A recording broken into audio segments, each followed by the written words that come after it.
I am joined by former Chief Minister of Jammu and Kashmir, Ghulam Nabi Azad, who recently launched his party, Democratic Progressive Azad Party. Azad Saab, you have such a vast experience in politics. How do you see these elections? Are they different in any sense from the previous elections? Well, I think the Lok Sabha elections across the country are totally different as compared to the previous elections. There's a lot of mudslinging, and I think every political party is trying to score more points, and that's not good. That's not good for our politics. Of course, we are not enemies. It's a political competition, and political competitors should contest the elections on the basis of politics, not as enemies. Right. It looks that some warring groups are fighting elections against each other. लेकिन ऐसा क्यों हो रहा है? I don't know what is happening. I think every political party and even big or small leaders from whom we could not expect such things, regional, national, everybody has become party to this. आज़ाद साहब, आपने बात छेड़ी। Prime minister Modi साहब जो है उन्होंने भी recently काफ़ी बयान दिए जिसमें उन्होंने कहा कि अगर इंडिया ब्लॉक पावर में आ गई तो जो रिसोर्सेज है वो मुसलमानों की तरह डाइवर्ट होंगे। मुझे नहीं कहता, मैं ये नहीं कहूँगा कि एक पॉलिटिकल पार्टी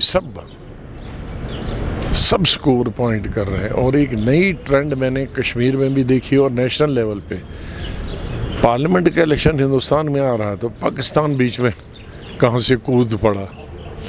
नेशनल लेवल पे भी कुछ लीडरों ने स्टेटमेंट दिए कि ये अगर ये जीतेगा तो पाकिस्तान ये करेगा वो करेगा। किस पाकिस्तान की? आज तो पाकिस्तान मेरे ख्याल में सबसे वीकेस्ट है 75 साल में।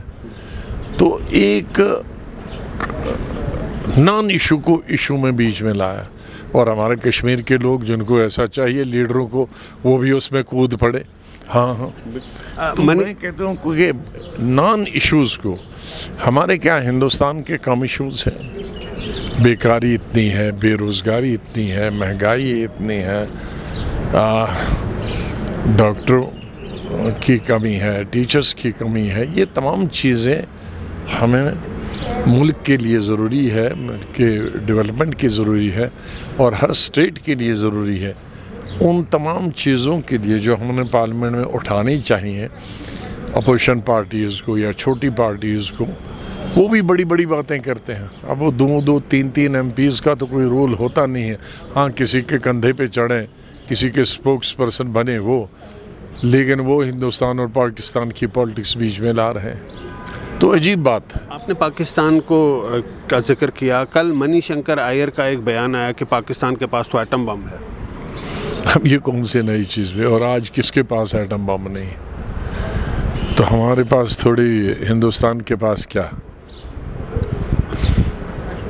तो मतलब पाकिस्तान को एक ड्रैग करके इस इलेक्शन कैंपेन में लाया ही जा, मतलब किसी न किसी न होने की ज़रूरत, कोई ज़रूरत ही नहीं है। जिन चीज़ों की ज़रूरत नहीं है उन चीज़ों को बीच में लाया जा रहा है। तो मैं यही कह रहा हूँ कि non issues are being made issues, part of the issue which have no role in Indian politics and particularly these elections. अगर जम्मू कश्मीर की बात करें, अगस्त 5, 2019 के बाद पहला इलेक्शन यहाँ पे इस तरह का बड़ा इलेक्शन हो रहा है। क्या लगता है आपको ज़मीनी हालात बदल गए हैं जिससे इलेक्शन पे भी एक असर पड़ेगा? मुझे नहीं लगता यहाँ के पार्लियामेंट इलेक्शन से कोई दिल्ली की पॉलिटिक्स में कोई फ़र्क पड़ेगा, क्योंकि यहाँ की जो पुरानी पार्टियाँ हैं, यही नंबर था। मैक्सिमम 3 एमपी एनसी के थे, 2 राज्यसभा में, 2 एक पीडीपी के थे, बीजेपी के 2 जम्मू से थे। तो क्या फ़र्क पड़ेगा? इससे ज़्यादा तो किसी को आने नहीं है। और जब 370 गया और स्टेट डाउनग्रेड हुई तो क्या किया उन्होंने? कुछ नहीं। अभी क्या कर सकते हैं?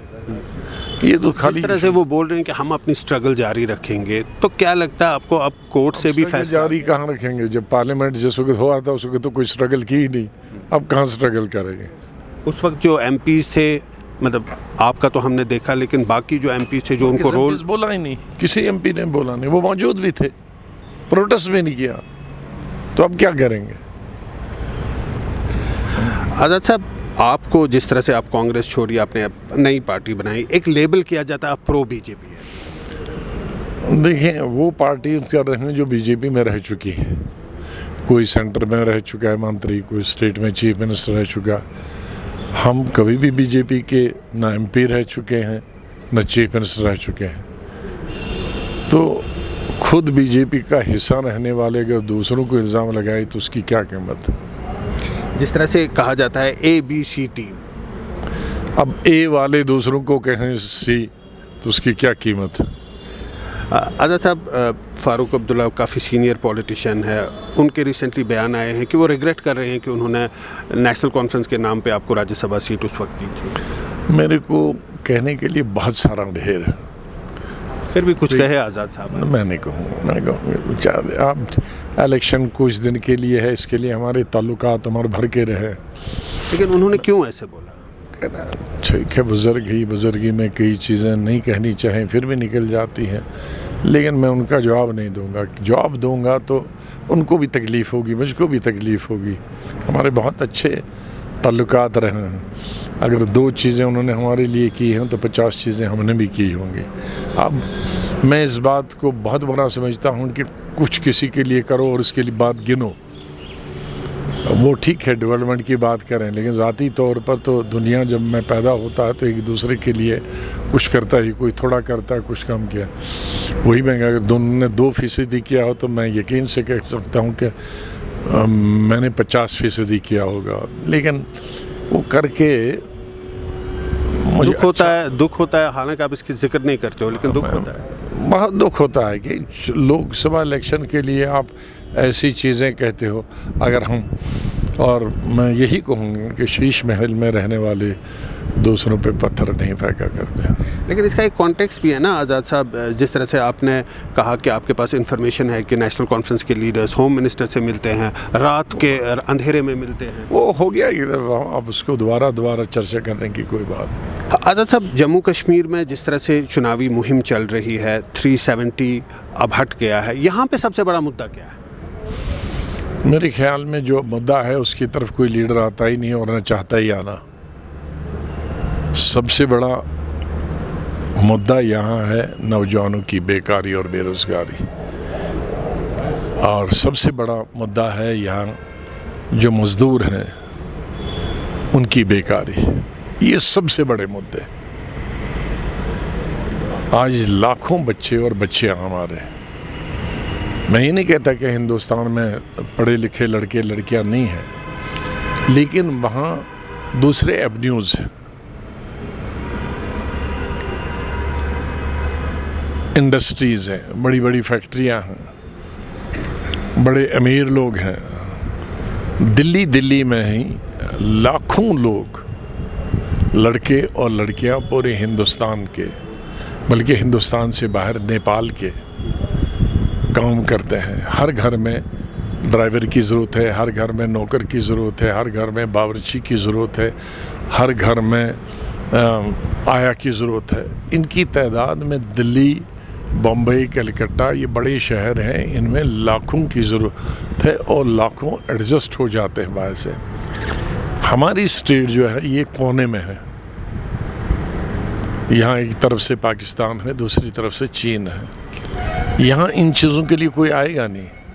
यहाँ तो अगर ये अल्लाह ताला ने जो चीज़ें बनाई हैं, पहाड़, झरने, मौसम, अगर ये नहीं होता तो हम लोग तो भूखे मर जाते। इसकी वजह से रोज़गार चल रहा है।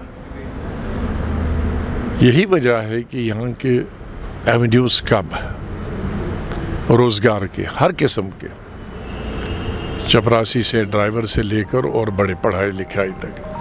तो यहाँ नौकरी या कोई दूसरा रास्ता ही एक बड़ी इंडस्ट्री है, वो हो नहीं रही है। और दूसरा एक ज़रिया जो है यहाँ टूरिज़्म है।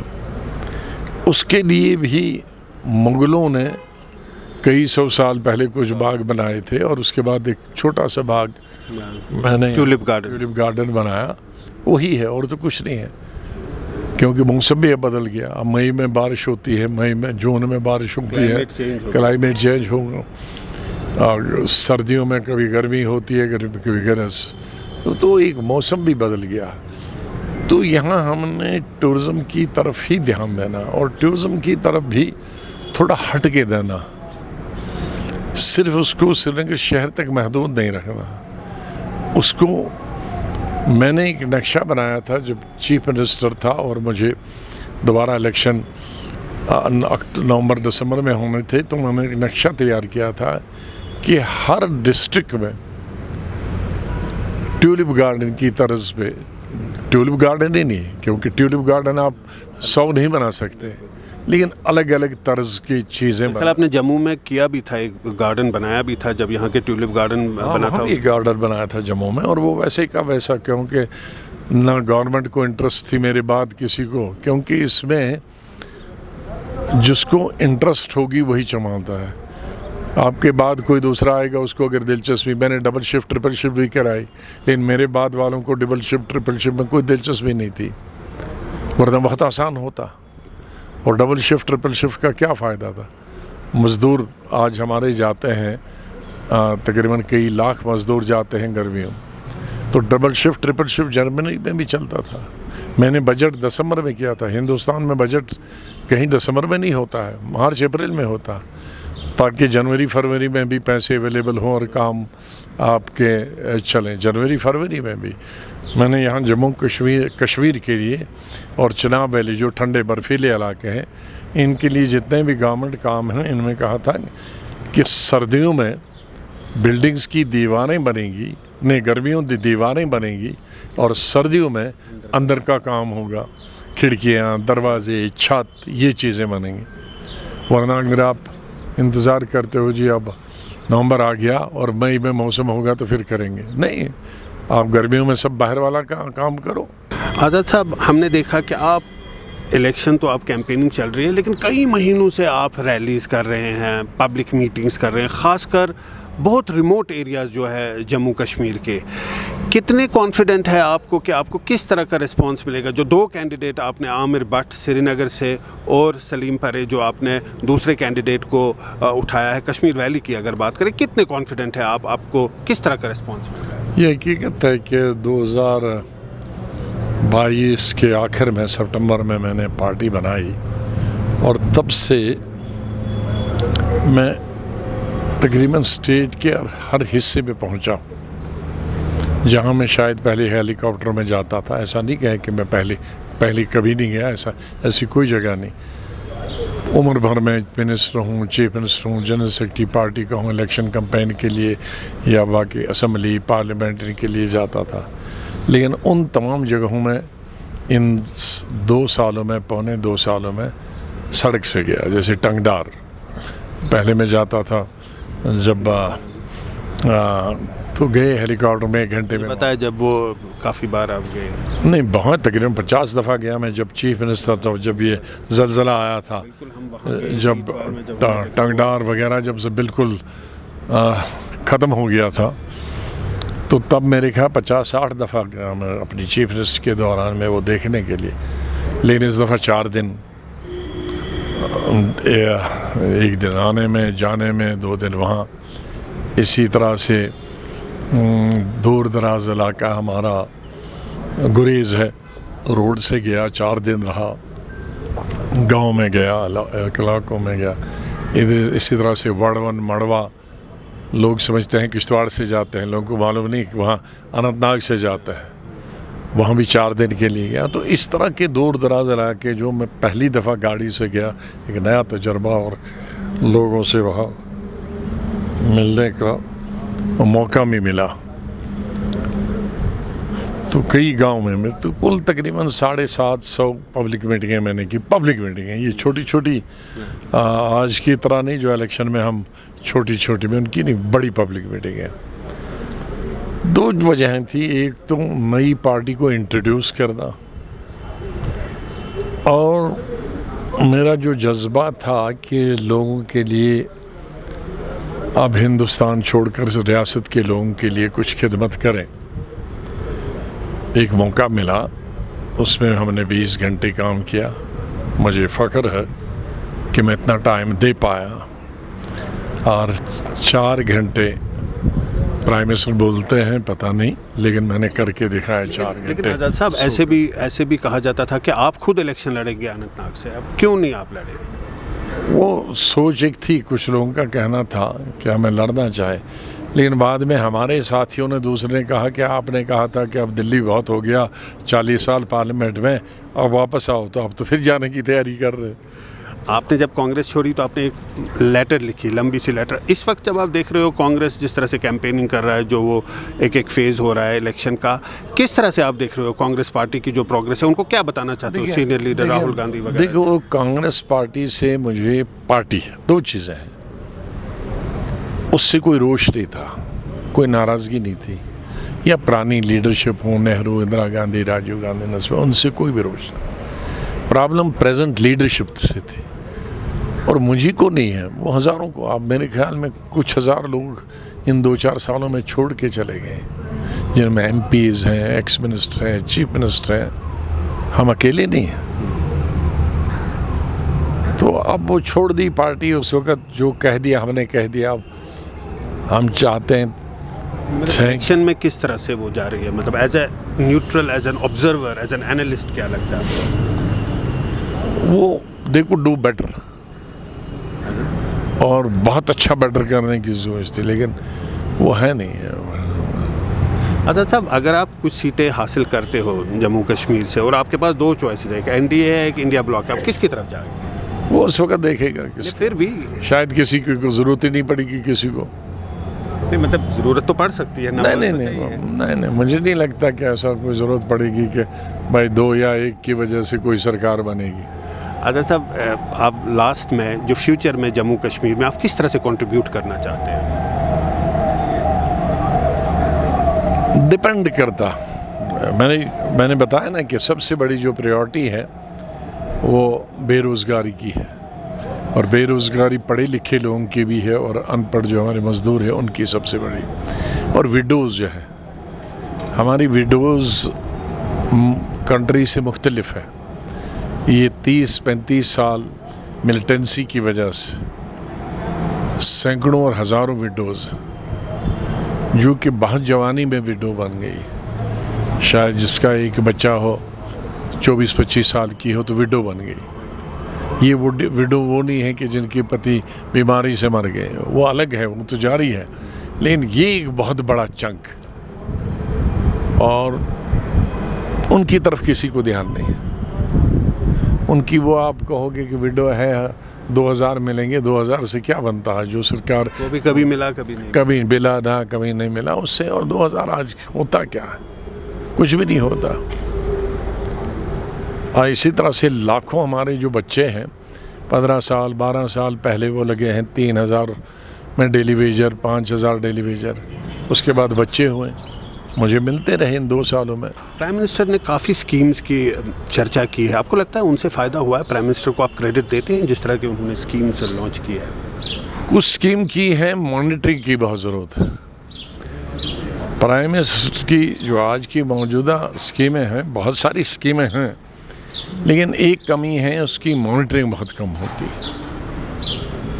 जैसे मैं यहाँ चीफ मिनिस्टर था, मैं हर 6 महीने के बाद मॉनिटरिंग करता था डिस्ट्रिक्ट लेवल पे, और 12 घंटे 13 घंटे 14 घंटे होती थी मॉनिटरिंग एक ऑफिसर्स को। माइक्रो मैनेजमेंट करने की ज़रूरत है। वो स्कीम आ गई, ऊपर से फिर कोई स्टेट उसको इम्प्लीमेंट करता है या नहीं। मेडिकल कॉलेज आ गए, ऊपर से हो गए। जैसे मैंने भी 6 मेडिकल कॉलेज बनाए as union health minister, triple shot में 2.5 साल में तैयार हो गए। इनके वक्त में भी अब 10-10 साल हुए, तैयार नहीं हुए। आज़ाद साहब, क्योंकि ये देखते नहीं है ये लोग सिक्योरिटी के जब हालात के बारे में बोलते हैं, यहाँ स्टोन पेल्टिंग बात की, हमने यहाँ हालात बदले, अब टूरिस्ट आते हैं, करोड़ों में टूरिस्ट आते हैं, जिस तरह का फिगर देते हैं, आपको लगता है कि एक बदलाव लाया है प्राइम मिनिस्टर मोदी ने और उनकी सरकार में, अगर हम जम्मू कश्मीर की बात करें? कुछ चीज़ों में बदलाव आए हैं, कुछ चीज़ों में नहीं है। जैसे मिलिटेंसी में कमी हुई है, हड़तालें ख़त्म हो गई हैं, बाकी चीज़ें, लेकिन बेकार अनएम्प्लॉयमेंट वैसी है, उसमें कोई बदलाव नहीं है, बेकारी वैसी है। और टूरिज़्म वो है, वो सिर्फ एक शहर तक सीमित। कुपवाड़ा कहाँ है, बारामूला कहाँ है, गुरेज़ कहाँ है, अनंतनाग कहाँ, साउथ कश्मीर की 4 डिस्ट्रिक्ट कहाँ, बडगाम कहाँ। तो श्रीनगर शहर तो 22 डिस्ट्रिक्ट नहीं है ना, हाँ? और श्रीनगर शहर में भी 1-1.5 असेंबली कॉन्स्टिट्यूंसी, बाकी कहाँ? बाकी कॉन्स्टिट्यूंसियाँ 8 कॉन्स्टिट्यूंसियाँ, उनकी तरफ कोई ध्यान नहीं। उनकी तरफ कोई नहीं है। ये पास में हमारा गांदरबल है, वो कौन जाता है गांदरबल? तो जब हम टूरिज्म को देखते हैं, 2 किस्म का टूरिज्म है। एक तो स्टेट सेंटर स्पॉन्सरशिप और एक खुद अपने आप से। अभी जो टूरिस्ट आ रहा है खुद अपने आप से आ रहे हैं, क्योंकि देश में इतनी गर्मी हो रही है, वो हार रहे हैं 1 लाख रुपए में, वरना 1 लाख रुपए में तो आप लंदन घूम आओगे तो वहाँ हो आओगे, लेकिन चलो 1 घंटे में जाओ, नज़दीक है। ये कोई स्पॉन्सर्ड, स्टेट स्पॉन्सर्ड या सेंटर स्पॉन्सर्ड नहीं है tourist. State sponsored, centre sponsored होगा, जो 22 डिस्ट्रिक्टों में जाएगा वो स्टेट और सेंटर स्पॉन्सर्ड है। ये गर्मी का मारा हुआ यहाँ भाग आता, और वो कश्मीर की अपनी रेपुटेशन है कि ठंड है, मौसम अच्छा है, तो सब भागेंगे यहाँ। फिर वो बेचारा 10,000 वाला कमरा 1 लाख रुपए में भी बेचारा देने को तैयार है, उसमें गवर्नमेंट का क्या रोल है? Azad Saab, we spoke over a wide range of issues. You gave us time. Thanks so much for talking to Mojo Story. We were speaking to Ghulam Nabi Azad, former Chief Minister of Jammu and Kashmir, on different topics, and he gave us his point of view about the situation in Jammu and Kashmir and also nationally. Thanks so much for watching the Mojo Story.